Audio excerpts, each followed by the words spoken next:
the short-term benefits of starting a newsletter. So what inspired me with actually creating a newsletter is from Ali Abdal. He's a YouTuber, he does productivity videos. So he actually gave me the push to start my newsletter. And these are the books that further helped me with creating a newsletter. So this one is Austin Kleon's Show Your Work. And this one is .com Secrets by Russell Brunson. It tells you the reasons why you should document your work online. Every step of the process, getting over the fears of being vulnerable and putting yourself out there. Sick book. Okay, sick book. Ali Abdal recommended this to me and it's such a simple read. I love this as well because this book could have been easily 300, 500 pages telling you why you should show your work online, why you should document your process. But no, this is very straightforward, even filled with some beautiful illustrations. So yeah, man. And this one, .com Secrets, this one talks to you about the techniques of sales funnel. And it really honed in with my idea of starting a newsletter because he says that 1,000 people in your mailing list is $1,000 a month. Or 1 million people in your mailing list equals to 1 million in revenue per month. Essentially is how many people are on your mailing list equals to the amount of dollars per month you earn. With that technique, I'm thinking long term, but of course I'm going to be starting now. And within the past 2 weeks of starting my newsletter, I've already seen some benefits, and I'm going to talk to you about the short-term benefits of starting a newsletter. First off, it gives me purpose. It gives me purpose, similar to a journal, to note down my ideas and where I'm at in my journey at this current moment. This not only helps my audience, but it also helps the future me.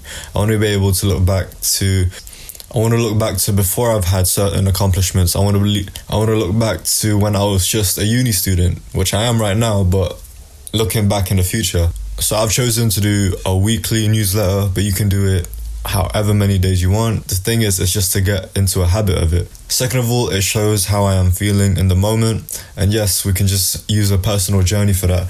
But when it comes to creating an online blog, a newsletter, then you're kind of articulating yourself to the point whereas in a personal diary, you wouldn't care about structure, or you'd let it be more free-flowing and loose. And it also helps you refine your work, because that's the difference when you're just writing. Because that's the difference from, for example, writing for your own pleasure and then writing for a competition or for an essay. And I think that's where the newsletter becomes a good balance, because it's still free-flowing, but it's not as structural as an essay. Specifically, when I'm talking about capturing the moments and my feelings, I talk about my books.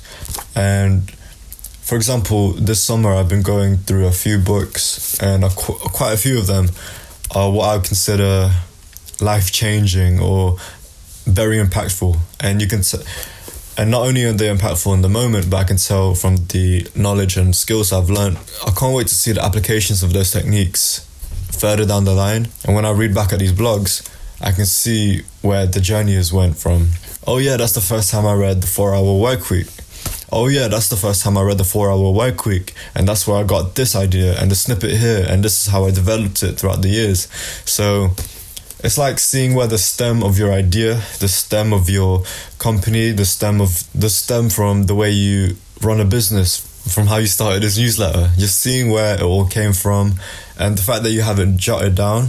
And that's where the process of documenting your work really comes into play. Third benefit is that, similar to the first one, I'm able to provide value. Yes, I may be talking about the books I've read or my day in the life, but I still want to provide value. I don't want to just talk about me taking my trips to a random Starbucks, but I want to talk about my trip to a Starbucks where I'm exploring these adventures, where I'm exploring new business techniques. Again, just articulating it to the point where it is valuable for someone reading it. Number 4 is you learn by teaching.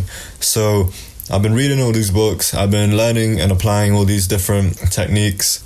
Not only is it until I'm reflecting and revising these principles into a short form blog, that's when I really know myself, what I'm talking about in these topics, because when you break down the good points of a book and then make it make sense in how you're applying it in your day, as I am in my newsletter, then that just really solidifies that knowledge into my brain. Number 5 is basically an online journal.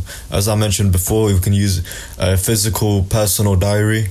But with an online newsletter or a blog, you're putting more of that effort to make sure you're not making those grammatical errors. And most importantly, I think it helps you structure your thoughts. So yeah, that's 5 short-term benefits of starting a newsletter.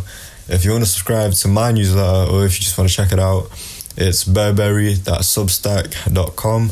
Link down below. Substack is the platform I'm using for my weekly newsletters. It's super simple, like very easy to use, very straightforward.